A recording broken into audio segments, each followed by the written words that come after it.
Hello, welcome back. This is the second part of my Booktube spin number 6, where Rick McDonald gets you to pick out 20 books. He spins the wheel, and whatever number it comes up, that's the book that you read for the next month, or you get read in the next month or two.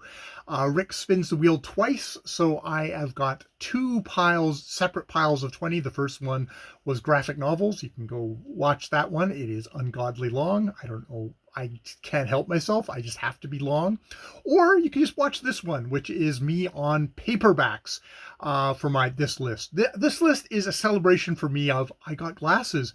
I can actually read these old paperback books that I have accumulated over my life. I don't have to get rid of them. I can actually read the small print now.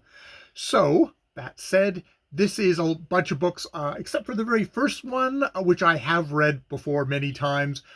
Everything else on the list is fairly new, so I'm probably just going to hold it up, say, hey, this is the book, and move on to the next, and try and be under 20 minutes long. We shall see. All right. So yeah, the very first book, number 1 is Stranger in a Strange Land by Robert A. Heinlein. I love this book as a 13-year-old. Do not hold that against me. Do not click away. I have heard many people talk about this book in recent years and thought, oh, this is going to be a tough one, isn't it? This is going to be a tough one to reread. But hey, if for some reason we come up on number 1, I will reread and most likely have a lot of reconsiderations for Robert E. Heinlein, none of which conclusions might surprise anyone who's watched this channel. So yes, number 1, Stranger in a Strange Land. Number 2, The Homeward Bounders by Diane Wynne Jones. Just happens to be one of Diane Wynne Jones' books I have. Best known probably for Howl's Moving Castle, that was made into great anime movie, which had tenuous stuff to do with that. But yeah, so there's some Diane Wynne Jones.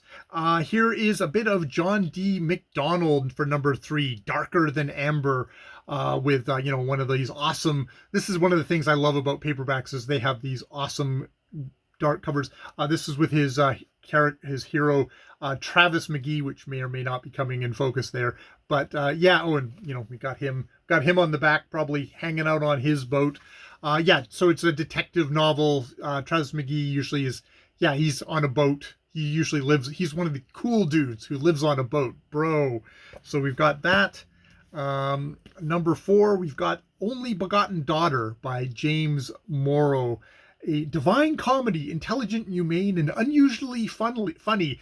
I guess we'll see. This is going to be an entertaining fable whose lineage might be Stranger Strange Land out of Slaughterhouse-5, which I didn't actually get spoiler. I don't really like Slaughterhouse-5 that much, and I might be discovering how much I don't like Stranger Strange Land. So we'll find out. We'll find out how this book goes, but kind of in that science fiction-y kind of realm. Number 5 is The Best of Walter M. Miller Jr.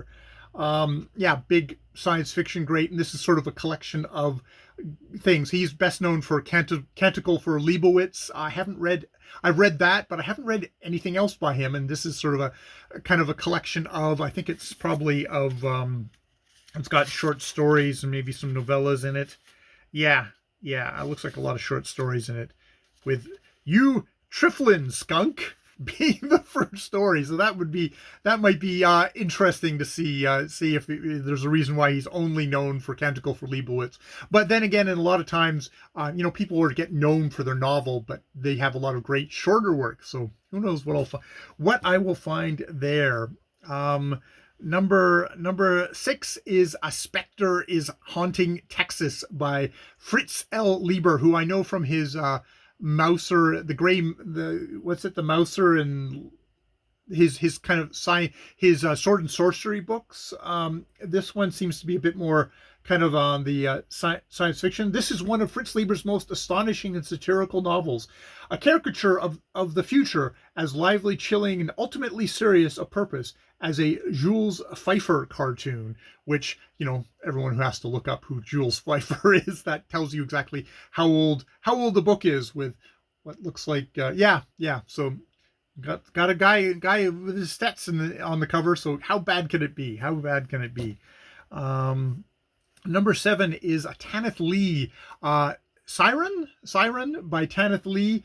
He came to the honey garden looking for Siren. He was a man in grave danger, convinced only one man alive could help him, a man he heard about in song and story, a man practically everyone knew something about, a man he had never met. Tanith Lee is one of these authors that I've got a variety of her books that, you know, I've quite enjoyed. Some of it not so much, but she's one of these kind of unsung kind of fantasy great authors of a earlier era, which, you know, especially being woman, is to be treasured.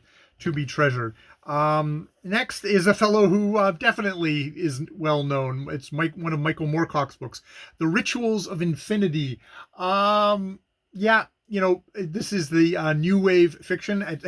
You know how new wave fiction it is. I happen to notice that the dedication is for Jimmy Ballard. So you know that is really a new wave sci-fi there, science fiction there. Number 9 is is The Vultures of Wapaton by Robert E. Howard. Robert E. Howard, known for obviously his Conan books. This is the gunfighter. He stalked the prairies of a raw new land with blazing colts and flashing knives. He was the last of a dying breed, and he knew it, but he still fought on. He fought for the same two ends that have inspired warriors since the time before time began. He fought for the joy of killing, and he fought for gold. So a Western. I don't know if it's a fantasy Western or if it's just a sort of a Western. We'll find out. Yeah, Robert E. Howard wrote a lot of stuff, and that wasn't just all his all kind of, you know, sword and sorcery stuff. So that will be interesting. We've got number 10. We've got Hal Clement, Ice World. Modeled with sinister colors, the planet gleamed in the spacecraft's viewport. Salman Ken could not believe that such a bleak and icy globe could have ever produced intelligent life. Yet the expedition had contacted natives of some sort when it sent its unmanned landers. So yes, a first contact story. Hal Clement is, I've vaguely heard his name. He's not obviously one of the biggies. I probably picked it up because of that cover. That's, you know, just an interesting cover. So that would be interesting. Next fellow, definitely well known, and that is it's Never Yona by Samuel R. Delany. Man, look at those buttless chaps there. I'm sure that's why I picked it up. This is his In the ancient fabled land of Never Yona. They tell of a gleaming golden city sunken beneath the waves of history. For Prin, a young girl fleeing her village on the back of a dragon, Neverona becomes a shining symbol of just out of reach. It leads her to the exotic port city of Kohari, where she talks with the wealthy merchant Madame Keen, walks with Gorik, the liberator, as he schemes against the court of eagles, and crosses the bridge of lost desire in search of her destiny. So, yeah, well, you know, with Samuel Delany, there'll be some other stuff going on, but beneath the surface. But there's also, I guess, kind of a fantasy kind of dragons kind of thing there. But you know, with Samuel Delany, there'll be more stuff going on there. So that would be an interesting case. Number 12 is Those Gentle Voices by George Alex Effinger. I've heard of him in science fiction circles before, and I obviously picked this up with kind of another cheesecakey title. From Wolf 359, the signals came, proof that man wasn't the only intelligent life form in the universe. And when Earth's first interstellar expedition located the radio beacon, they also found a human race so primitive they haven't even discovered the spear or fire. If Commander Lee hadn't had such fun becoming the great god Lee, he might have wondered more about the builders of the radio beacon, and things might have turned out very differently for Earth itself. So yes, and it's got a couple of gushing blurbs by Robert Silverberg and Harlan Ellison on the back of the cover there. So interesting kind of more that kind of old thing science fiction. We've got number 13, lucky number 13. We've got The Penultimate Truth by Philip K. Dick.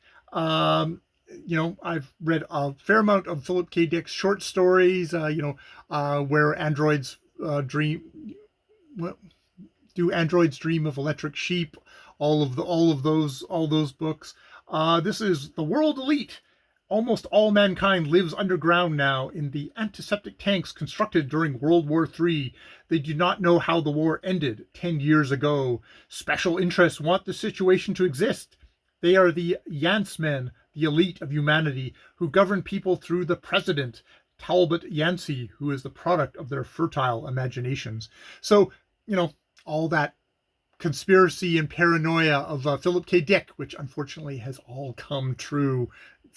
Yeah, we're living in a Philip K. Dick world, which is just, not great.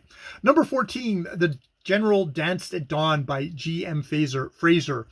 G.M. Fraser, George MacDonald Fraser, best known for his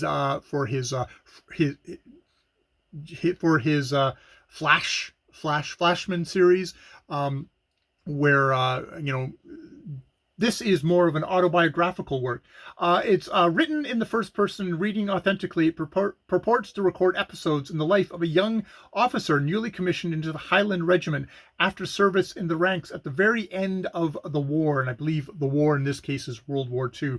So kind of it is Fraser's kind of memoirs of that time, and it's supposed to be comedic. I guess we'll see how comedic it is, and whether I learned too much about the author of Flashman. That's the only danger there, is that I purport to with Flashman, he is a racist asshole in this terrible colonial thing, and you can kind of take it as the author's commenting on that, and maybe is leaving it up to you to decide, or maybe he's totally approving of it, and somewhere in between. So but it'll be interesting. It'll be interesting reading as those things go.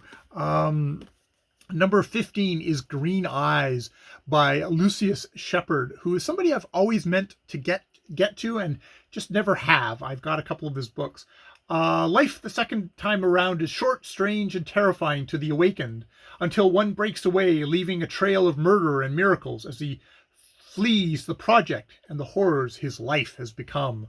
So yeah, it's science fiction. I don't know, resurrection science fiction. There's a couple of books like that.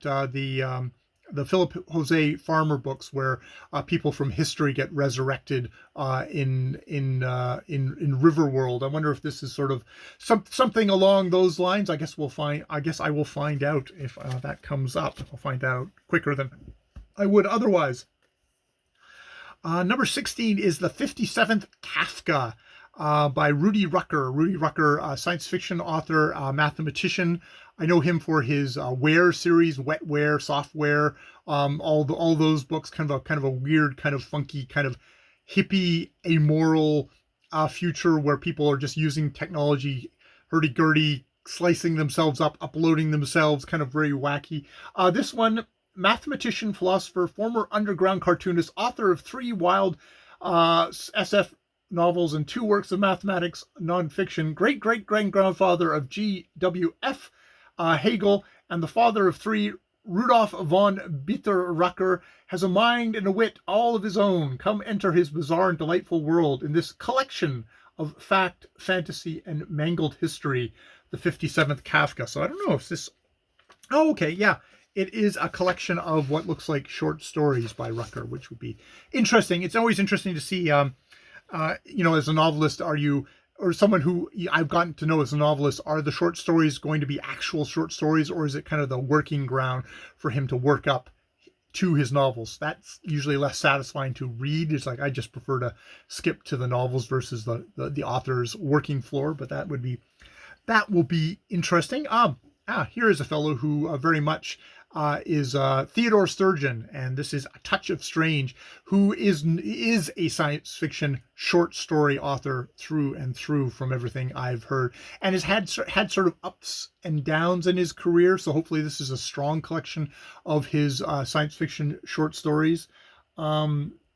One of Theodore Sturgeon's basic and original collections of his unforgettable novelettes and short stories is brought back to print with Dawes' new presentation of A Touch of Strange. So that sounds promising as maybe a good place to get a little bit more into Theodore Sturgeon, because there's been some stuff that sounds like it's pretty like you can skip this, but he has such a giant body of short stories. It's hard to know where to start. So hopefully this will be a good starting place for it. And number 18, we've got The Hollow Man by Dan Simmons, which I think is more on the way of horror, I think. Jeremy Brennan has a secret. All his life he has been cursed with the ability to read minds. He knows the secret thoughts, fears, and desires of others as if they were his own. For years, his wife Gail has served as a shield between Jeremy and the burden of this terrible knowledge. But Gail is dying, her mind ebbing slowly away, leaving him vulnerable to the chaotic flood of thoughts that threatens to sweep away his sanity. So, definitely of that era where reading minds, psychic powers was the realm of actual sort of science fiction. Wasn't just sort of seen as sort of more kind of an offshoot of urban fantasy. It was actually considered science fiction. So that'll be interesting to get to. Because Dan Simmons best known for writing Hyperion, which I love the first book, very much following kind of is it Canterbury Tales?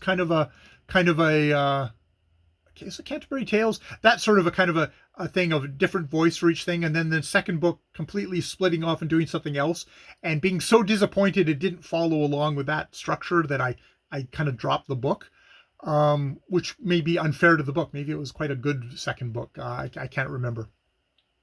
But yeah. So I can divorce myself from all those expectations and try The Hollow Man by Dan Simmons. And number 19 is Pilgrimage to Earth by Robert Sheckley, which I believe Robert Sheckley being the science. Yeah, this is more short stories by Sheckley. So what does it say? Pilgrimage to Earth, the Mother Earth, where love and war are the only staple commodities left, and the price can be too high to pay. So we'll see how that one goes. I don't have anything to say about that. And number 20 is There Are Doors by Gene Wolfe.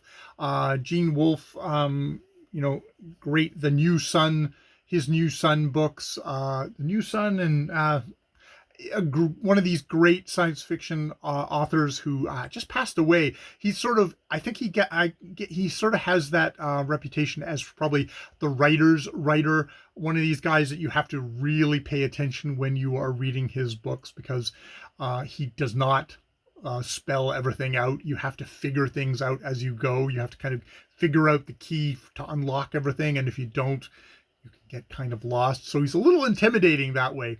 But sounds like it's also very, very rewarding once you kind of you do the work. You do the work and wow, it's amazing. That's the thing. So yeah, There Are Doors by Gene Wolfe. All right, that is my 20 paperback books to celebrate me having glasses and being able to read them for this version of the Booktube Spin. Rick will be spinning it tomorrow, so hopefully I can get these uploaded in time. In whatever form. God, they're going to be so long. But yeah, if you've stuck to the very bitter end, congratulations. I've been Jay. More videos later.